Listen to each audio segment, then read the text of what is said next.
श्री गुरु चरित्र अध्याय 10वा वल्लभेश ब्राह्मणास जीवदान। श्री गणेशाय नमहा। नामधारक सिद्धयोग्याला म्हणाला, महाराज, श्रीपादयती सूक्ष्मरूपाने कुरवपुरातच राहिले असे आपण सांगितले, मग त्यांचे अर्थात दत्तात्रेयांचे पुढील अवतार कसे झाले? पूर्णविराम। सिद्ध म्हणाला, श्रीगुरूंचा महिमा अतर्क्य आहे. त्यांच्या लीलेचा कोणालाही थांग लागत नाही. ते कार्यासाठी अनंत रूपे धारण करू शकतात.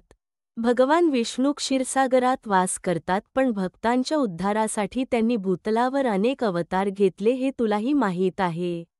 सृष्टिचक्र अव्याहत चालण्यासाठी एकमेव अद्वितीय असे ते परब्रह्म त्रिरूप झाले हे सर्वमान्य आहे. हे सामर्थ्य सर्वसामान्यांना आकलन होत नाही.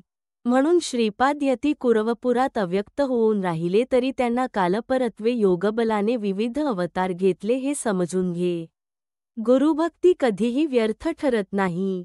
जो अत्यंत आपुलकीने श्रीगुरूंची सेवाभक्ती करतो, त्यांच्यावर दृढ विश्वास ठेवतो, त्या भक्ताला ते अहोरात्र जपतात, त्याची काळजी घेतात.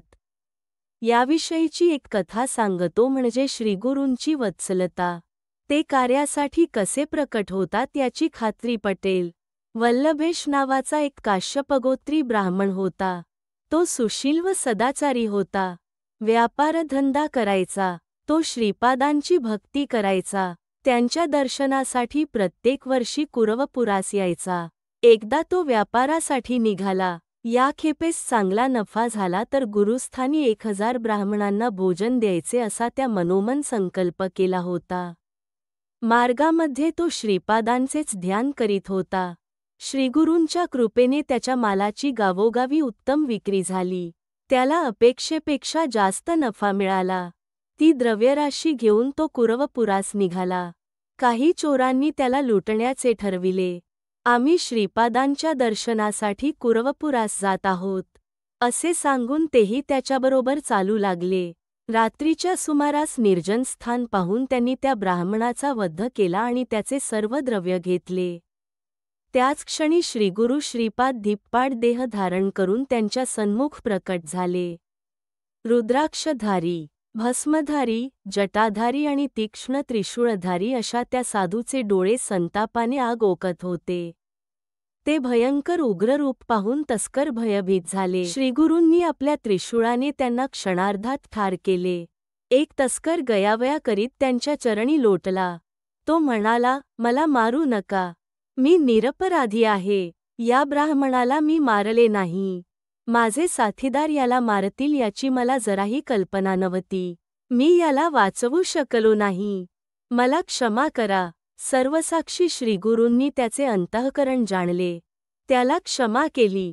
त्याच्या हाती थोडी विभूती देऊन म्हणाले, ही विभूती या ब्राह्मणावर टाक. तस्कराने ब्राह्मणाची मान धडाला लावली आणि ती विभूती तेथे प्रोक्षण केली. तर काय आश्चर्य! तो गुरुभक्त ब्राह्मण तत्काळ उठून बसला. श्रीपादयती एकदम अदृश्य झाले.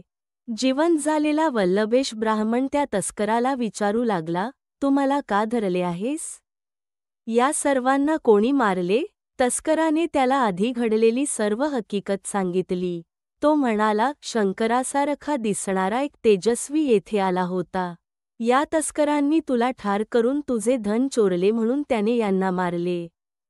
तुला जिवंत केले. तो येथेच उभा होता, आता कोठे गेला काही कळलेच नाही. तुझी भक्ती थोर म्हणूनच तो तुझ्या रक्षणासाठी धावला. ते ऐकताच ब्राह्मणाला मोठे आश्चर्य वाटले. भक्तवत्सल हे ब्रीद मिरविणाऱ्या श्रीगुरु श्रीपादांनीच हे काम केले आहे या श्रद्धेने त्याचे डोळे भरून आले. आपले धन घेऊन तो कुरवपुरास गेला. गुरुपादुकांची भावभक्तीने पूजा केली. 4 सहस्र ब्राह्मणांना भोजन दिले.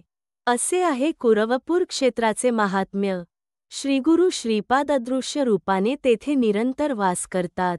हे तू नीट मनात धर. भक्तांना त्यांच्या अस्तित्वाची आजही अनुभूती येते. श्रीपाद भक्तोद्धारासाठी लोकांत प्रकट होतात. पुढे त्यांनी नृसिंह सरस्वती म्हणून अवतार घेऊन विलक्षण चरित्र दाखविले. नामधारक म्हणाला, सिद्धनाथ महाराज, श्रीगुरूंचे लीलाकर्तृत्व अचंबित करणारे आहे. आता मला नृसिंह सरस्वती स्वामींचे चरित्र ऐकविण्याची कृपा करा. इति श्रीगुरुचरित्रपरमकथाकल्पत्रौ श्रीनृसिंहसरस्वत्युपाख्याने सिद्धनामधारक संवादे भक्तसंकटहरण नाम दशमोऽध्यायः। 10 श्रीगुरुदत्तात्रेयार्पितमस्तु। श्रीगुरुदत्तात्रेयार्पणमस्तु।